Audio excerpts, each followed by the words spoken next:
이번 강의 내용에 제가 연료 부분을 굉장히 비중 있게 다뤘어요. 왜냐하면은 우리 이제 오늘 제가 강의할 그 주제가 이제 그 연료의 성성과 보일러 설계인데, 보일러 설계에서 가장 중요하게 다뤄지는 것이 바로 연료예요. 연료. 그래서 연료를 전반적으로 이해를 하고서 좀 구체로 들어가서 보일러의 설계를 어떻게 하는 건지, 또 어떤 이런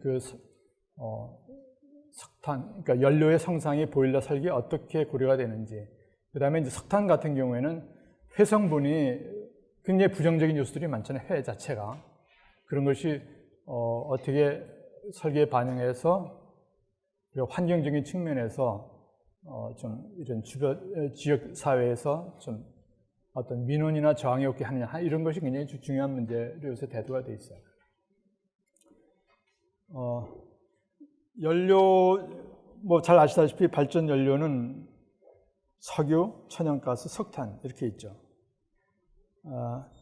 이제 이것을 우리가 에너지 믹스 또는 이 연료 다변화 정책 이런 식으로 표현을 하는데, 이건 뭐냐면은 아시다시피 이 연료들이 전부 우리나라에서 자체적으로 작업되는 게 없어요. 우리나라 에너지 작업률이 3% 정도.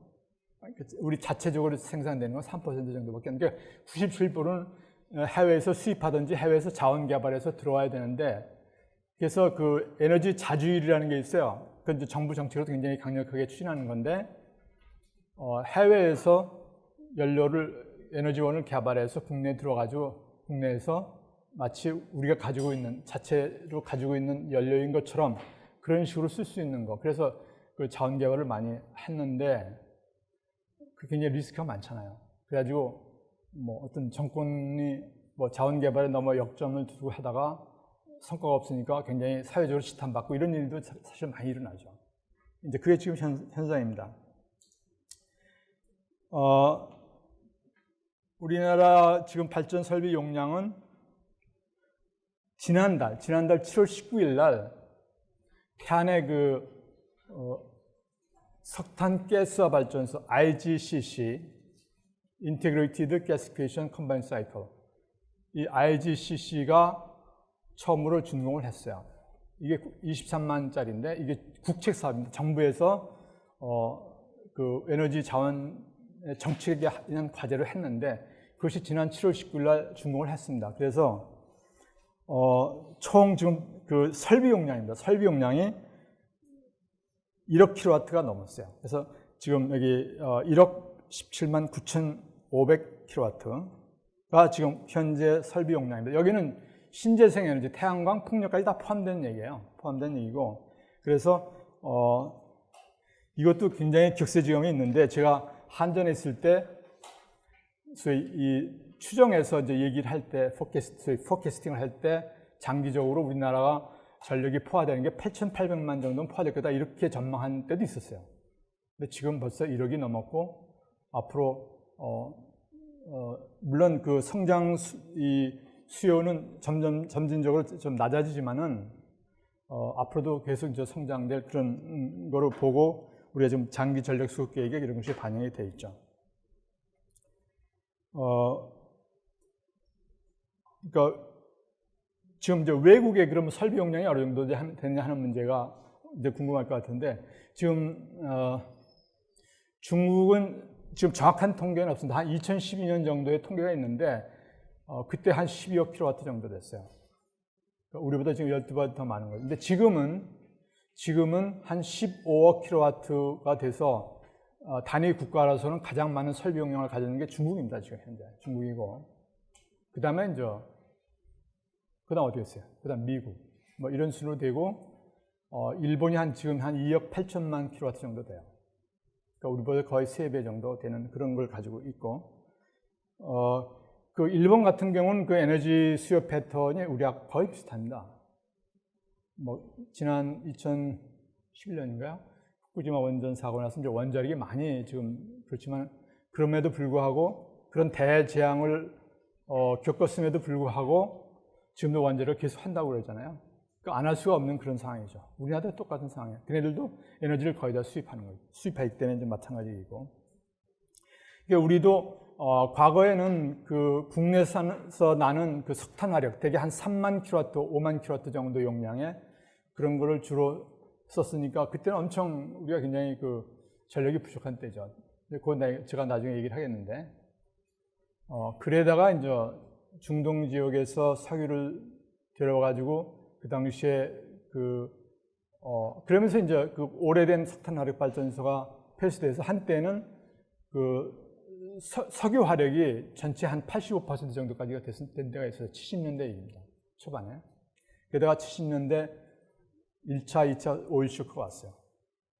그러니까 이스라엘 중동 전쟁에서 서방국들이 이제 이스라엘을 지원을 하니까 아랍권에서는 한번 이 석유를 가지고 한번 뻔뜨려 보려겠다 가지고 파가 올렸어요. 그래서 74년도에는 대개 배럴당 한 2.5불 정도 되는 게 11불까지 올라갔어요. 11불까지 올라가서 한 4배 정도 이상 이렇게 올라갔고, 78년도에 또 한 번 났죠. 그때 한 12불 됐던 게 한 34불까지 올라갔어요. 이때 우리가 아주 엄청 어려웠죠. 74년이면 제가 한전에 입사할 때인데, 이건 이제 나라 망했구나 그렇게 생각했어요. 개인적으로 그런 생각이 들었었어요, 사실. 우리가 잘 극복해가지고 현재는 지금 그 후로 이제 그 소위 아까 에너지 믹스 연료원별, 그다음에 탄류 전원 정책이라는 것이 이제 한전에서 했는데, 어떤 석유에서 우리가 좀 빨리 탈피하자 해가지고 그 석탄 들어왔죠. 그다음에 에너지 가스 들어왔죠. 그래가지고 지금은 그다음에 이제 원자력도 그때 이제 70년대부터 해가지고 고리 1호기가 50만짜리가 처음에 이제 준공이 됐고, 그래서 많이 지금은 이렇게 좀 소위 말해서 에너지 믹스를 좀 안정적으로 좀 확보해가지고 가는 겁니다. 요즘은 그 미세먼지 때문에 이제 석탄 화력이 좀 굉장히 야단을 맞고 있는데, 그래서 7차 2015년 7월 달에 게 7차입니다. 7차고 내년 원래는 올해 해야 되는데 할는지 모르겠어요. 다음 장기 전력 수급 계획에 해야 되는데, 지금 7차까지 들어온 그 석탄 화력이 굉장히 좀 사회적으로, 특히 제가 볼 때는 언론이 그런 것 같아요. 과도하게 석탄 화력을 많이 그 전원 계획에 반영하지 않았냐, 그런 얘기를 좀 많이 듣고 있죠. 그래서 지금은 석유는 대개 한 4.1% 정도고, 천연가스가 32.5%, 이거 가지고 해야지 좀 하니까. 그 다음에 석탄이 27.2%, 원자력이 21.7%. 이 정도 되는데, 요거는 설비 용량 기준이에요. 실제 발전의 구성비를 보면 원자력이 제일 높습니다. 원자력이 한 40% 이상 되고, 그 다음에 석탄, 가스 이렇게 돼요. 왜 그러죠? 소위 수요 패턴이라는 게 있잖아요. 항상 전기라는 게 수요와 공급이 항상 일치해서 가야 되는데, 우리가 시간대별로 수요 패턴이 있어요. 심야에는 전부 불 끄고 자니까 떨어지고, 우리가 한 3시, 2시에 3시 차이가 이제 피크가 오는데, 여름철 같은 게 요즘 아마 굉장히 좀 굉장히 긴장하고 있죠. 전력거래소가. 원자력은 기저부하입니다. 기저부하. 그 다음에 석탄 깔리고, 그 다음에 가스, 그 다음에 아주 그야말로 수급이 불안할 때 이제 석유가 굉장히 비싸요. 발전원가가. 뭐 이렇게 들어가는데, 그러니까 가스는 들어갔다 나왔다. 그러니까 개통에 넣었다 뺐다. 이러기 때문에 상대적으로 이용률이 굉장히 낮습니다. 그래서 전체 발전량에 보면 원자력, 석탄, 그 다음에 가스 이렇게 지금 돼 있고요. 작년 12월 달에 그 파리 협정이라는 것이 그 파리에서 체결됐고, 이게 이제 그때 이거는 제가 볼 때 반기문 그 유엔 사무총장의 업적 중에 하나일 거로 봐요. 이건 이제 나중에 제가 설명하겠는데, 파리 협정에서 196개국이 앞으로 이 소위 온실가스를 좀 줄이자 해가지고 합의한 적이 있었어요. 요 이전에 물론 여러분 교토 의정서라고 들어보신지 모르겠는데, 그게 97년인가요?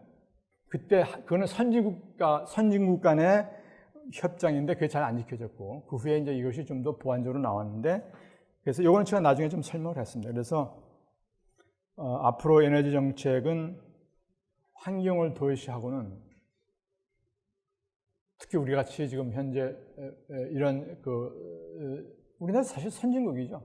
그러니까 국제사회에서 일원으로서 우리가 국제적인 의무 책임을 안 할 수가 없어요.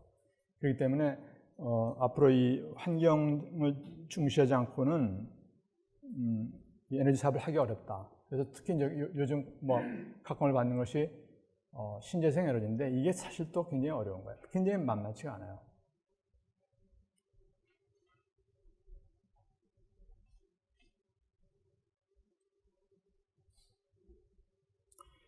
석유는 잘 아시다시피 그러니까 천연에서 액체 상태로 산출되는 탄화수의 혼합물로 미세한 바다의 유기물이 분해되면서 형성되었을 것을 추정한다. 이것이 이제 소위 그 오가닉 티오리라고 해가지고 대개 현재 대세 주장은 제가 이렇습니다. 그러니까 그 유기물이 분해되면서 그 형성된 거다 하는 것이 일반적인 정설이죠. 근데 여기에 또 만만치 않게 반론이 제기되는 부분이 있어요. 저도 근데 그런 분을 한번 실제 제가 일을 하면서 한번 만나서 얘기를 해본 적이 있었는데 이분은 서울의 유수한 대학을 지질학과를 나와가지고 휴스턴에서 가서 박사학위를 받고 휴스턴이 굉장히 그 석유의 그 허브 아니에요. 그리고 나서 외국의 탐사 회사에서 근무하는 박사인데 이분이 한번 와가지고 우리나라에 와서 석유 탐사를 하겠다고 그러는데 이분은 내가 지금까지 상식적으로 알고 있던 그런 개념하고는 전혀 다른 개념이었어요. 그러니까 우리나라 전라남도 쪽에 엄청난 석유가 매장되어 있을 수 있다 이런 식으로 얘기를 해서 제가 이게 무슨 얘기인가 하고 굉장히 놀란 적이 있었는데 이분이 하는 것이 뭐냐면은 하여튼 그 지하에서 그 탄화수소나 황, 물 등이 섞이면서 이게 반응해가지고 탄화수소, CH가 발생했다는 그러니까 이노가닉 티어리를 이 양반은 그걸 아주 신봉하고 있는 분이더라고요. 근데 저도 지금 이게 정확히 맞는 얘기인지 좀 모르는데 한 가지 중요한 거는 제가 74년도에 한전에 들어와서 발전소라는 걸 제가 그러니까 울산 화력이 여기 남동에서 오신 분 있죠? 남동에서. 오늘 다 첫 시간 안 왔나? 남동 발전. 그렇구나. 제가 울산은 동서구나. 그죠? 동서 발전이네. 1, 2, 3호기에 근무했는데 그때 석유가 앞으로 유한 자원으로서 40년 이상 쓰면 고갈된다 이렇게 했었어요. 그때가 벌써 40년 넘었죠. 근데 지금 어떻게 해요? 지금도 되게 확인 매장량이 한 50년 정도는 쓸 수 있는 걸로 나와 있어요. 그런 것이 굉장히 미스터리해요, 사실은. 상식적으로 보면 물론 전문가들 나름대로 논리가 있겠지만 그래서 이 분야도 지금 앞으로 어떻게 전개될지는 모르겠는데 아무튼 지금 그 석유가 아직도 석유는 절대 그 고갈되지 않는다는 전문가들도 있어요. 그런 사람도 있어요. 전 잘 모르겠어요.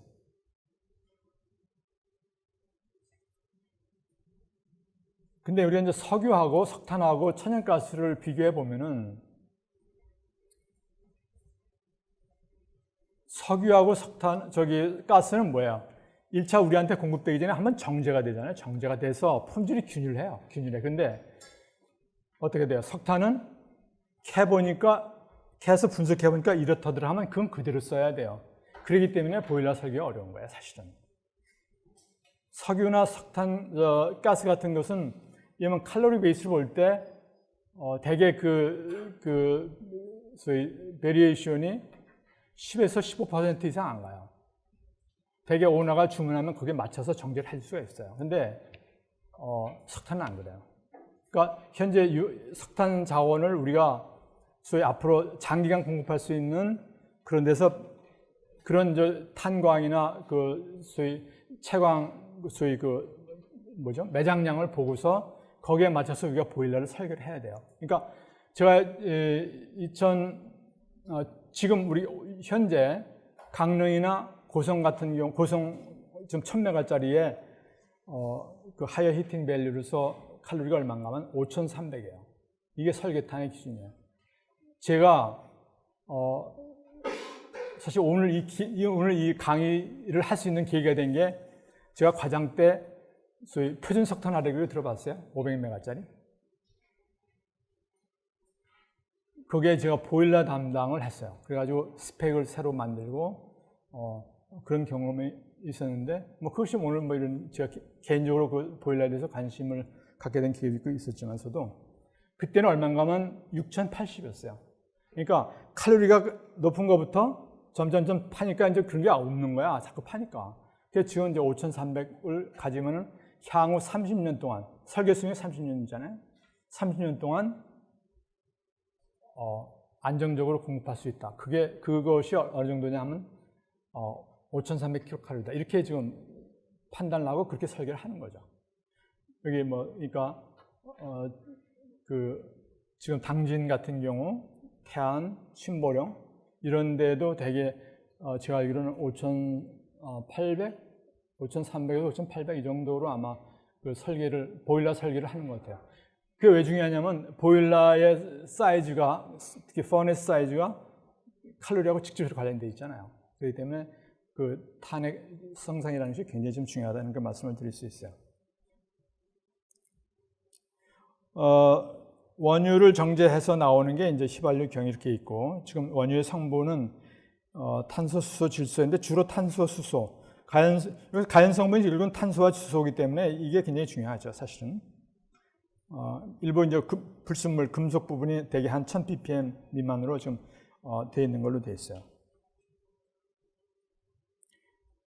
근데 이 중에서 이제 우리가 연료유라는 거, 우리가 방가시라는 거 있잖아요. 이 두 가지죠. 우리가 남바토 오일이라고 그래가지고, 이건 우리가 발전소 할 때 소위 그 점화형 석유로 떼는 것은 이건 경유입니다, 경유. 그래서 이게 이제 그 ASTM 분류 기준으로는 남바토 오일이고, 그 다음에 우리가 이제 방카시유라고 기름 발전소에 떼는 방카시유는 남바6 오일. ASTM에서 분류는 남바6. 그 다음에 이제 우리가 통상 이해하는, 그러니까 우리나라나 일본의 그 연료 했던 1종, 2종, 3종이 있는데 그때는 되게 우리가 방카시에서 방카 CU 이렇게 얘기하는 것이 여기 지금 남바6 오일입니다. 이게.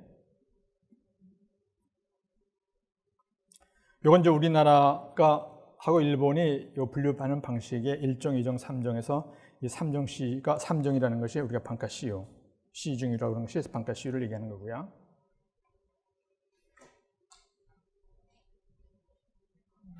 그다음에 이제 원유의 정제 공정인데 아까 얘기했듯이 석유는 제품을 정제해서 나누기 때문에 어떤 품질을 좀 고르게 이렇게 균일하게 맞출 수 있고 수요자의 요구에 맞춰서 할 수 있는 거예요. 그런데 대개 이제 공정이 두 가지가 있어요. 소위 이 상압이라는 것은 소위 그 일반 우리 대기압, atmosphere. 그러니까 상압 중류 공정하고 이제 뒤에 나오는 고도화 공정이 있어요. 있는데 우리가 통상적으로 그 원유를 가열하면은 그 온도에 따라서 질 가벼운 것들, 그 소위 납사나 이런 거, 그 페트롤리움 가스가 질 낮은 온도에서 분류가 되고, 그 다음에 가솔린, 그 다음에 석유, 그 다음에 히팅 오일, 이건 이제 경유를 얘기하는 거죠, 경유를 얘기하는. 그 다음에 이게 레지듀, 아스팔트, 요것이 이제 우리가 소위 말하는 연료유라는 것이 여기에 이 범주에 들어가 있는 거예요. 이 안에서 있는 건데, 이걸로 해서는 소위 그 고부가가치를 기할 수가 없어요. 그렇기 때문에 어떻게 해요? 한 번 더 고도화 공정을 거쳐요. 소위 이제 크래킹 프로세스라고 그러는 건데, 이거는 이제 우리가 젖은 수건을 한 번 더 짜가지고, 더 짜서, 소위 말해서, 소위, 고급, 그러니까 저급, 소위 잔사유라고 그러는데, 레지듀얼. 여기서 한 번 더 짜가지고 고급 석유를 만드는 그런 것을 이제 고도화 공정이라고 합니다. 그건 이제 뒷장에 나와요.